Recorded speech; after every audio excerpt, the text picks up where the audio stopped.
எல்லாருக்கும் வணக்கம். நம்ம இப்ப எந்த படத்தோட ரிவ்யூ பார்க்க போறோம்னா, நவீன் சந்திரா அணி படத்தோட ரிவ்யூ தான் பார்க்க போறோம். சரி படத்துல என்னடா கான்செப்ட்ன்னு கேட்டீங்கன்னா, நரபலி வந்து ஒருத்தர வந்து குடுத்துக்கிட்டு இருக்காங்க. அதுல வந்து இந்த நவீன்ன்ற நாய் வந்து அவங்க கூட வந்து சப்போர்ட் பண்றான். அவன் தான் நம்ம ஹீரோ. ஒரு தெலுங்குல ஒரு பெரிய ஹீரோன்னு சொல்லலாம். சரி படத்துக்கு போலாம் என்ன ஆகுதுன்னு சொல்லிட்டு, அவன் என்ன பண்றான்னா, நரபலிக்கு தேவையான வந்து ஹெல்ப்ப வந்து இந்த நாய் பண்ணிக்கிட்டு இருக்கிறான். இவனுக்கு ஒரு குடும்பங்குது. ஒரு பொண்ணு, ஒரு அம்மா இவங்க இருக்காங்க.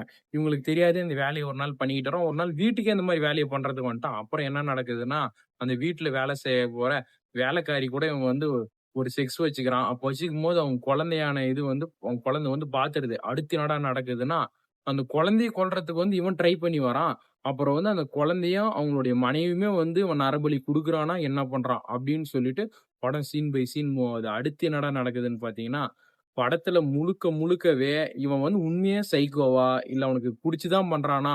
அப்படின்றதே ஒரு திருப்பமாவே இருக்குது. இவன் நல்லவன் மாரியும் நடிக்கிறான். கெட்டவன் மாரியும் பண்றாங்க. அவர பார்க்கும்போது கொஞ்சம் பயமா தான் இருக்குது. என்ன சொல்றதுன்னே தெரியல. உண்மையா சொல்லப்போனா, இவன் வந்து ஒரு செக்ஸ் ஒர்க்க பண்ணிக்கிட்டு இந்த நரபலி குடுத்துட்டு வரான். அது வந்து அவங்க பொண்ணு பார்த்துருது. ஆனா வந்து இந்த இறந்து போனவங்க வந்து அந்த பொண்ணு ரூபத்துல வந்து ஹனின்னு சொல்லிட்டு இவன பயமுறுத்த வராங்க. இவன் பயந்து அந்த தொழில விடுறானா, இல்ல உயிர விடுறானா அப்படின்னு போற படம் தான் நவீன் சந்திரா ஹனி. சூப்பரா இருக்குதுங்க. படம் வந்து ஓடிடில இருக்குது. ஒரு தெலுங்குல இருந்து ஒரு கம்பேக் படம்னே சொல்லலாம். மறுபடியும் அடுத்த பட ரிவ்யூல பார்க்கலாம்.